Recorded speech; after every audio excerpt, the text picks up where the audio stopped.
So, how are you doing today, Olive? I am well. How are you? I'm fine, thank you. Thank you so much for joining us today and welcome to the TPA Full Disclosure series. Firstly, can you introduce yourself to our readers and tell our viewers, our audience, what you do? So my name is Olive Namutebi. I am the Executive Director at Albinism Umbrella, an organization that advocates for the rights of persons with albinism. Our dream is to have the albinism community be heard and included in the social services. Awesome. So I noticed that you trained and you have worked extensively in accounting. Can you tell us what drew you into fighting for the rights of people with albinism, apart from the fact that you are one yourself? Why is the work you do around albinism, why is it important? You're right. My background is really in accounting, and yeah, I went up to the professional level, that is getting the ACCA certification.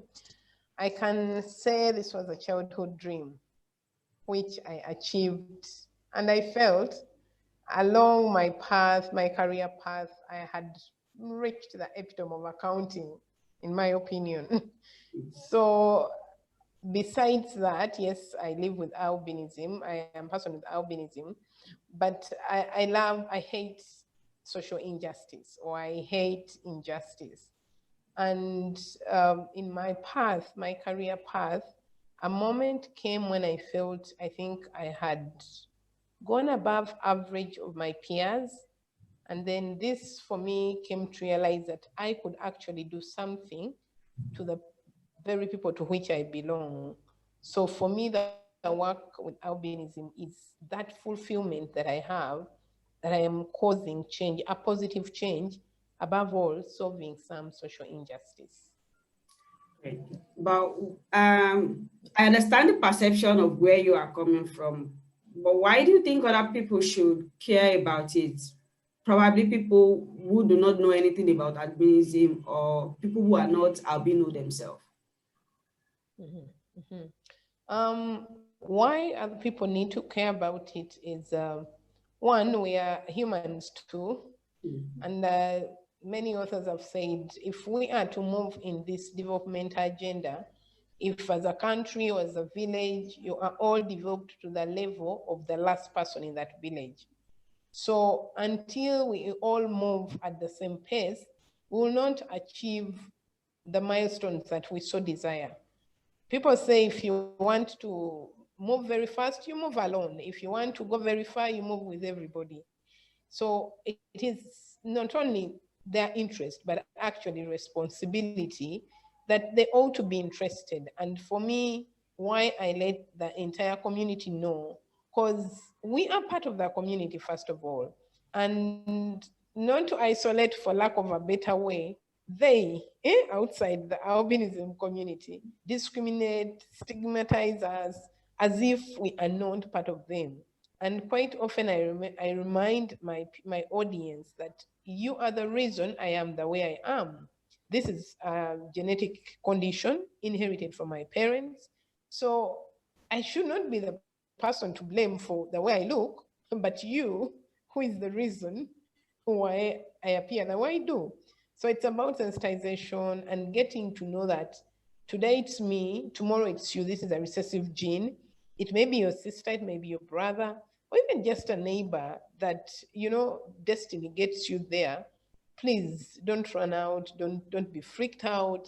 This is just another kind of person. So I really believe people should be interested, because this is part of life. This is us. And like we're in this global agenda of the SDGs, leaving no one behind, the poverty, and the many things that we have really on the global line. So we feel that as a minority group, people need to care.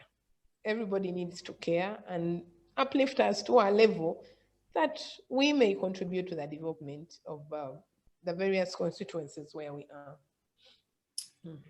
So, so from what you've said, inclusion is a core part of your work at Albinism Umbrella, which you had. So what are some of the challenges that you face in achieving the work that you do at Albinism Umbrella, and how do you mitigate these challenges? The challenges are many, and some of them is really, I can call them into two, societal and then own challenges, personal. Um, Let me put in context, because people with albinism are stigmatized and discriminated as really big. We too have health challenges.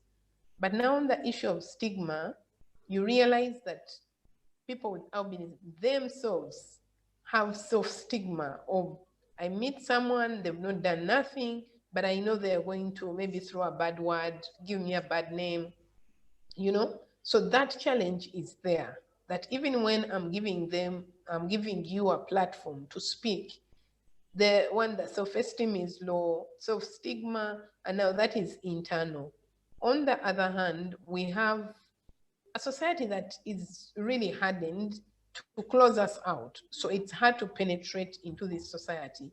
We need to be very loud and say, guys, we're here. You need to listen to us. We are part of this whole agenda.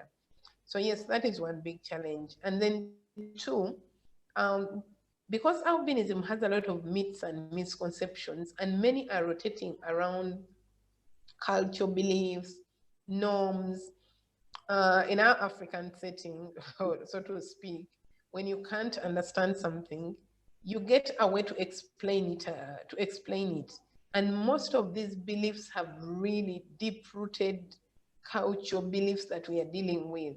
So that alone in itself is a big hindrance. Two, because the policymakers now at national level have not embraced, or they are trying to embrace albinism, it's still a challenge to penetrate that level, high level agenda. If, for instance, in Uganda, people with albinism were not in the disability movement, were not classified at all. So how can you even plan for people you do not know? One of the things that we're really doing yesterday was to see a huge milestone that people with albinism are included in the People with Disability Act that was passed in Parliament. But now more so, an act is a big step. How do we make this operational? And then, it was really engaging to see that issues are in there at that level. So it is huge, navigating from top to down, yet you are bringing up people who you're also pulling them to say, guys, please believe you are human. Others do not actually believe it because of their life experiences. It's sad, yeah. Some people have been made to believe that you're not fully human, you'll actually disappear, So it's a huge challenge bringing someone to table and say, hey, you are part of this and you need to believe, and it is you to speak until they hear that you're up to the task. Thank you so much, Olive. So the International Albinism Day is coming up on June 13th. So how do you engage the public in reporting on issues faced by people living with albinism? Is there any cooperation or support from authorities? And how can institution like albinism, organization like Albinism Umbrella influence support of the public and the government? Thank you again for that question. International Albinism Day, when it was constituted in 2014 actually, and first celebrated in 2015, as a leader for me, that was the ignition key that I needed. That if we have been recognized by the UN and then even a day has been given to us, yeah, we didn't need nothing. So first we went to the UN Human Rights Office. They were the authors. So we knocked on their door and said, guys, you've brought us in.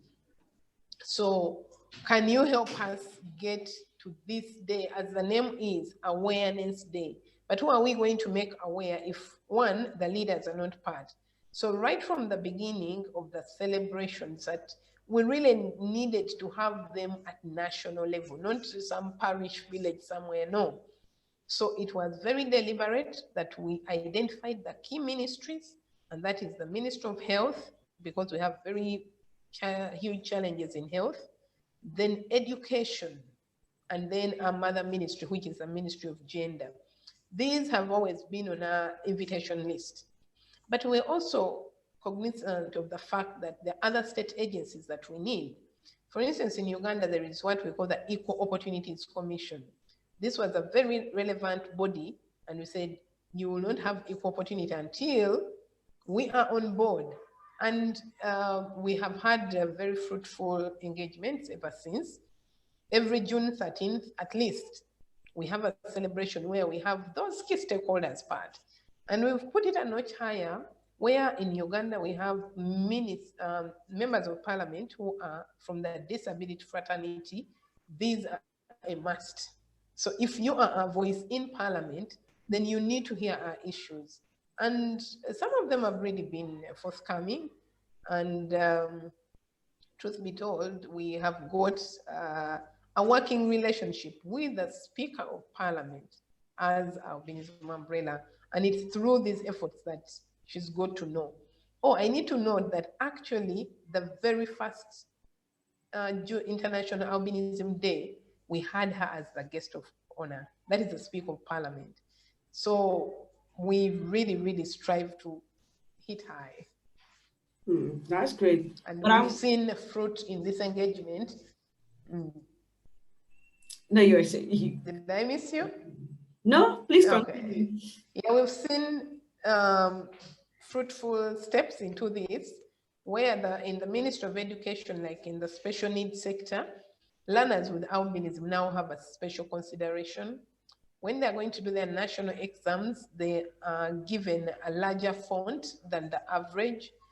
In school, we're really trying to say, guys, can we have teachers give reasonable accommodation? And we see all this coming up at a policy level. That's great. I was going to ask that, like, since the International Albinism Day started, what additions, additions that have you seen so far to the movement? And that is really great to hear that it's moving up even to the policy level. Recently, Albinism Umbrella conducted a special mapping on people living with albinism in Uganda, if I'm correct. So what is the utility of such exercise in protecting the people with albinism, and how will that further Albinism Umbrella's work to make the world a safer place for people living with albinism? I missed the question a little bit in the middle. The utility, pardon me, on yes, around the second step. No, it's fine. I was asking, what is the utility of carrying out the spatial mapping? What is the value of it? What will it do in protecting the people living with albinism and making the world a safer place for people living with albinism? I mean. Okay. Thank you. One, like I told you, people with albinism were not recognized, not even planned for, but more so, this being a rare condition, for us to plead a case, you need to come with evidence. And one of the things, or the questions that I can't say personally I've always been confronted with is, but how many are you? You know, it could be only Olive that they're seeing, where are you? You know, so that question that every policymaker, even if you go to the hospitals, they're like, but how do we plan? How many are you? What do you really need? Are the numbers that sufficient? And of course, as an advocate, I say, even if we attend, we are worth your attention. Truth be told, we're more than that, perhaps over more than 10,000 in Uganda, but we would not convince our leaders until you have evidence-based information that is verifiable. So this spatial mapping that we did, we used every credible source to have it authenticated. Different people do research, but we went to the top, the National Council of Science and Technology, because we're using digital tools, using GPS, has security concerns. So we got approval right from the State House. That's how far it went. Now, with such a rigorous process, this information, one, is very credible. Two, you have already gained understanding in the line of authority about persons with albinism. So them hearing you're going to do a sort of census, so to speak, they're like, okay, so what do you want to do? What next? But even then, in the research itself, people with albinism have been employed as research assistants. Now, for us, this was an opportunity to include, but also empower persons with albinism into, even if it's just digital collection of this information, going out to somebody's home. I mean, the stories are enormous of how it changed their lives. So it is really, really impactful, because in the exercise itself, we would go to every district leader. We ask them, do you have people with albinism here? Do you even know their problems? And truth be told, some of them were like, I really don't know. Maybe I've seen one or seen three. So you put them to task. So what have you done for this category? And they don't know, or they have nothing. So for us, this has been a big opportunity, one, to bring the leadership at that district level to know about our plight. Two, we've, and like a point of success, in one of the districts, bylaws are underway to protect people with albinism. And for us, we celebrate every small milestone. For instance, children in school, they're saying, please don't take them out for break when it is hot and you are giving them physical exercise. In our villages, because the levels of economic empowerment are small, you have one uniform, you use it for physical exercise, so they tell you remove the shirt. You know, it is acceptable, but for us, we're saying no. For a child with albinism, this is unacceptable. You're in a hospital, you're making a line and it is in the sun. Can we have those small milestones? If you see a person with albinism, let them go to the front, because they cannot afford to stand. And we're seeing these small, but yes, moving in the right direction. So this kind of exercise is really opening up a lot of debate and conversation that has seen us now, I should say, get to the level of policy being included there. Applied has gone that far. Great. I'm so happy to hear about the important milestones that you have achieved in your fight for people's rights living with albinism. So in your years of advocacy, what are some of the key lessons you can share with us, or perhaps someone else doing any work on advocacy, not necessarily around albinism? Yeah, what we've learned in the few years of advocacy we've done is, first of all, you need to map your allies, to map who is for you, really, really strong. And two, you need to cause, not so the allies, but yes, have people talk about your issue, because we can't do this alone. So the strength in partnerships, movement building are really, really strong. And also foresee the challenges and go for them before they come. For lack of a better word, there is always an opponent of some sort. So can you, one, foresee them and bring them on board? Or how do we navigate around those challenges? So for us, these have been key lessons of how many allies can we get on our side to talk about our issue, but also what are those bottlenecks that we think, can we win them on our side, or how do we go around that? For us in advocacy, that has come out strong, but also the consistency of the message. What do you want to go out? You know, are we saying, albinism is scientifically this? Are we saying it's because they believe this? So that systematic messaging and saying, this is what we want to be known, this is how we want to be called, So those are, for us, a few lessons that we've learned along the advocacy path so far. Awesome. So I'm curious, Olive, what's the craziest thing you've done in the name of advocacy? What is the craziest thing you've done in the name of advocacy? Yeah,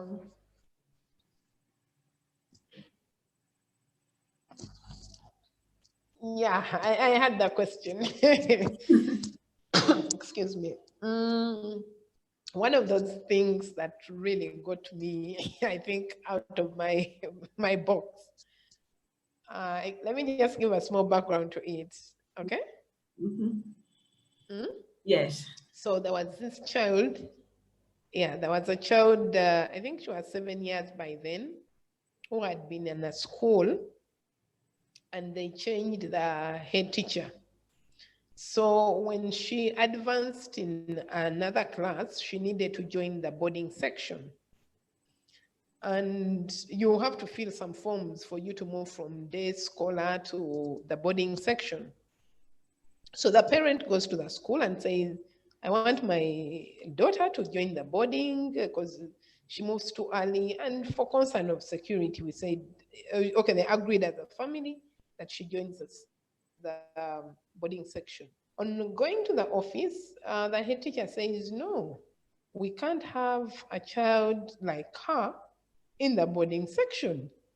So the mother is very confused. It's like, I've been in this school for more years, she's been there, I think, for 5 years. Fast forward, she gets to us for help, or to me for help, and says, have you ever been in a boarding school? You know, these are the challenges that we face every day. So I love solving issues amicably. So I physically went there myself with a parent, and he didn't give us audience. Now that got me mad. So I remember going to the Ministry of Education like a mad woman. I said, I need to be heard. I need to be heard. So yes, that story, yeah, it was a bit crazy. So moving from outside Kampala to whatever fastest means I had to the Ministry of Education, I didn't want to report nowhere else but to the ministry. Yeah, the long story is we got hard, the head teacher fined, but it was crazy moving from that school to the ministry. Yeah, that's what I think I can relate to in the name of advocacy. Yeah, that's a very good example. I can imagine. Thank you so much for sharing your work on albinism, or fighting for the rights of albinism, and for encouraging. I'm sure your words have encouraged people working on advocacy too, and people who do not really have a knowledge about the work you do around albinism would have learned a thing or two from what we've discussed. So thank you very much for sharing all that with us. You're welcome. Welcome. Thank you.